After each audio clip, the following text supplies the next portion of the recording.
I had quite the manic episode last year trying to learn 3 languages at the same time, and even though I overall, looking back, believe that I was pretty successful given everything that went on, I want to share with you the 5 things that really actually helped me pull through that maybe you wouldn't expect necessarily, because it was a absolutely crazy year. I took the exam for Spanish going from a B2 to a C1.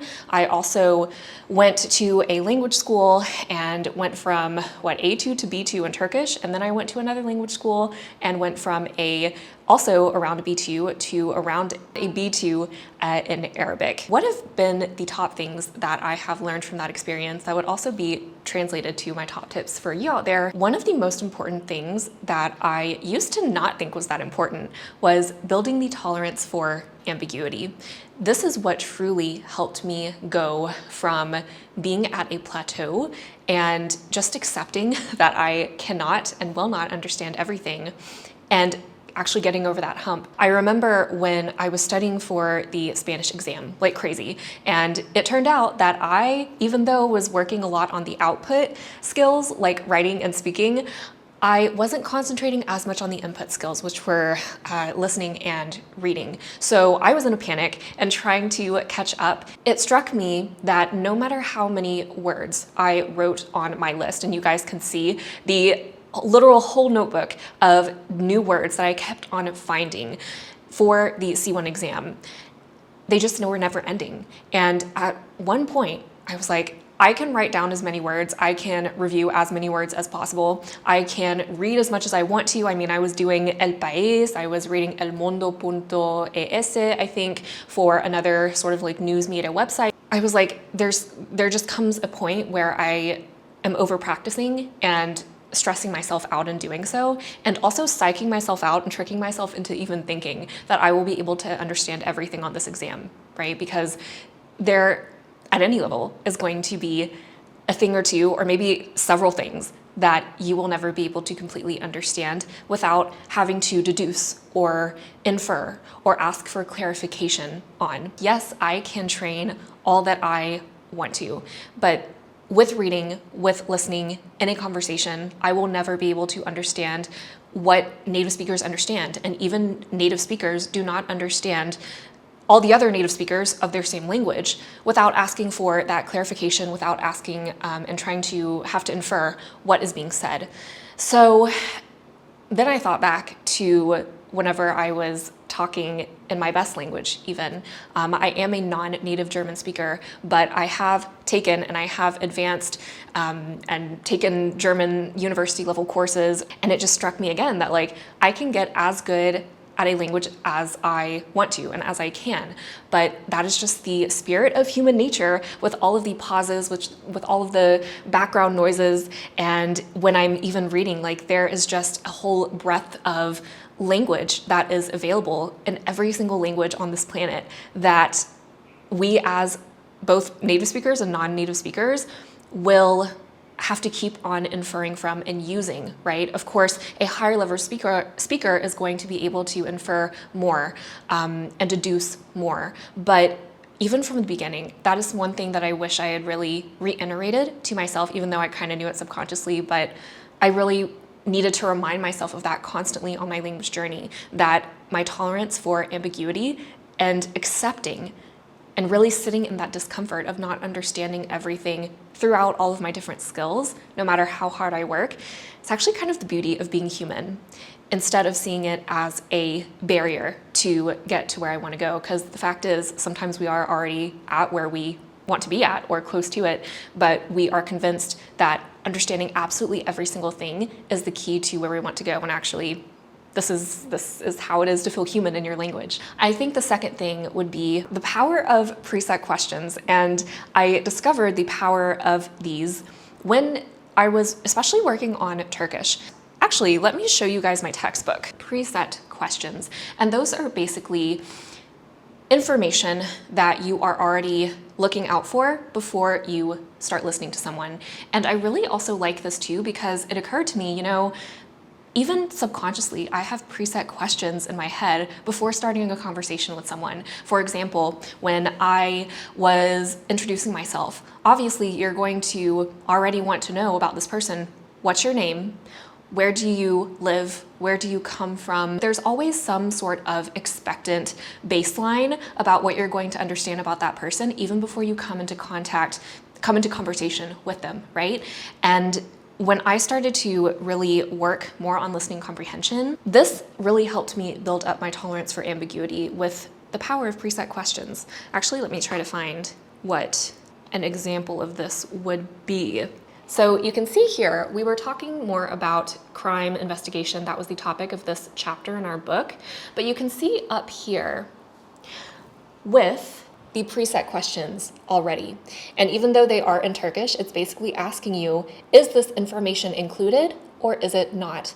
And each of these notes list the main ideas of the listening piece of what we were doing, right? So even with these and being able to have access to these through my amazing Turkish textbook, right, they really made a difference for, again, trying to build up that ambiguity and being able to just like block out the noise, because sometimes we can get really, really honed in on this like one word in a sentence or when we're reading, and then we completely lose track of, the main idea, when actually we need to be understanding and willing to recognize more patterns than trying to understand every single word.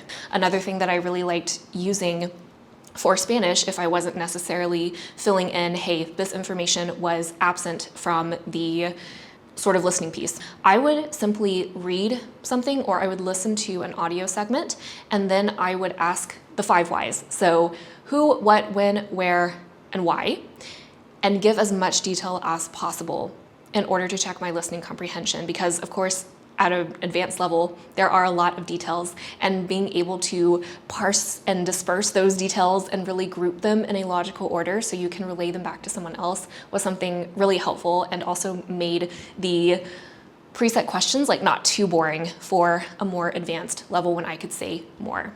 The third thing is something that it was hard for me to conceptualize at first when I started learning about how to learn languages, because it's not something that you get whenever you're trying to learn how to stay consistent in a routine. It really comes once you are aware and you feel good in your routine to then understand, as you're refining that routine throughout your language learning journey, hey, I need these in order to not fall into patterns that are harmful and are going to offset my language learning progress. Here, I'm talking about setting boundaries. And to really understand what I mean by that, you really have to understand how you learn best. And knowing how you learn best is understanding, even before that, what is sustainable for you in your language learning at any sort of proficiency level, at any sort of language learning season, life season. And that is also exactly what I coach language learners on, to truly master any language at any level, but on their own terms, right? Without that frustration. You are welcome to book a discovery call that's free down below to see if we'd be a good fit to work together. But I digress. As I was saying, setting boundaries for me last year was something that I have learned over and over to redefine for myself as I've gone through my language learning. Sometimes boundaries have to do with my energy levels, as I did last year, with understanding really, what activities are going to be most conducive to my changing energy levels. I made a boundary with myself to not learn any other languages while I was concentrating on one language. So I really did more of a quarterly focus as I talk more about how we define consistency, especially in this video that I'm going to link above there, because consistency and being consistent in language definitely does not mean do something every day. So I knew that I would be able to make progress in each of my 3 languages, but having them as quarterly focuses and not allowing them to overlap, that was one of my boundaries, to make sure that I did not go crazy and just totally deplete my energy levels before I had really gotten somewhere in each of my languages individually. So 3 months here, 3 months here, 3 months here, and then a rest period afterwards.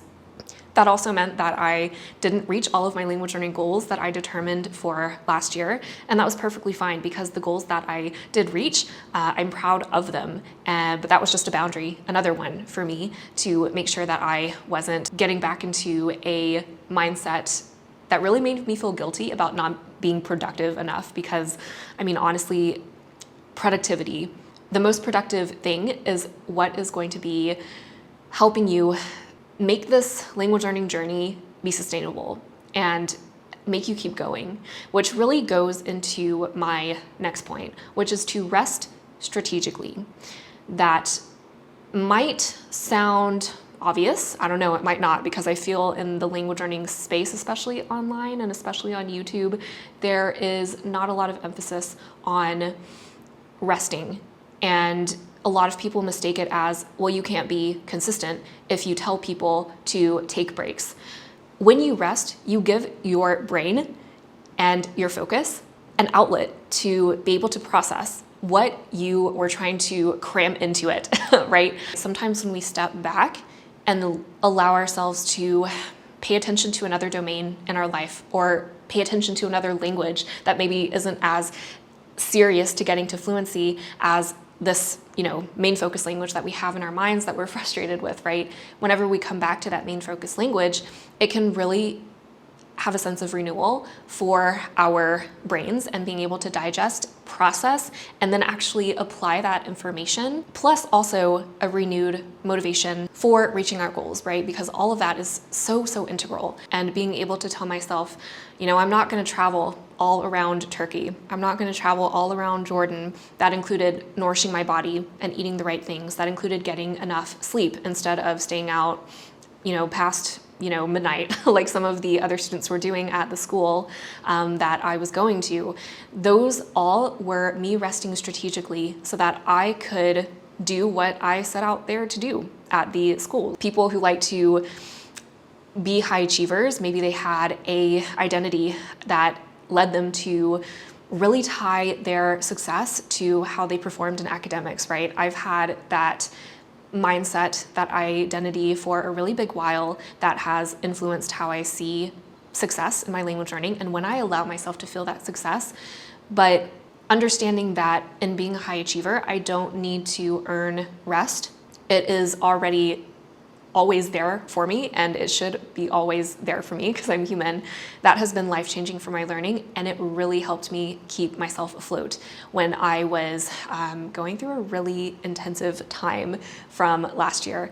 And if I had not had any rest periods, I really don't think that I would have been able to speak as confidently as I do in those 3 languages that I was concentrating on from last year. The next thing is the art of patience and persistence in showing up. Now, I did this, of course, within the realm, right, of resting strategically. And part of that resting strategically actually was understanding, I'm going to set myself up for success because I already know that I'm going to be losing a lot of energy when I am, for example, learning Arabic. I made sure that I would have a host family that would be able to, cook for me. I wouldn't have to do any of the cleaning. It also made me understand that I can talk with them, and I will probably have to talk with them whenever I show up for a meal. And believe me, some days I just really did not want to. Some days I felt so discouraged by not being able to understand taxi drivers, right? I would find myself getting into the same situations, and for the first month and a half, I felt that I was talking worse in Arabic because of the constant bombardment of being cognitively overloaded with all of my classes. I still forced myself to show up even at a meal, and forced myself to, even if I didn't get things out when I was talking with my host mom perfectly, I just gave up mid-sentence and I was like, hey, it's okay, let's talk about something else. I still showed up, I still sat physically at that table in order to reach that high intermediate level in Arabic. I knew that I could do that once I was able to talk a lot better and a lot more smoothly. But it did take 1.5 months for me to do that, right? It did take 1.5 months of me doubting myself, seeing that I was definitely speaking less fluently for the first half and doubting if I would ever get to the point of where I wanted to be. I had to go through that period, and I actually filmed a video as I was going through in that period up here in this card above. I really highly suggest you watch it because that's the part that usually you don't see as a language learner who is looking at, different language influencers online, right? We usually talk about the before or the after. Sometimes we show the middle, but of course we can't film ourselves all the time, right? But I wanted to film that video in order to show you guys, this is what showing up looks like. This is what patience with yourself looks like when you are doing all the things within your own boundaries, and you just have to be patient and start to trust the process, which requires a lot more of you to develop self-trust that you are going to get where you want to be. I'm really curious what resonated with you from this video. What is your top tip for yourself on how to learn a language based on your own experience? Let us know, and I'll see you in another video soon.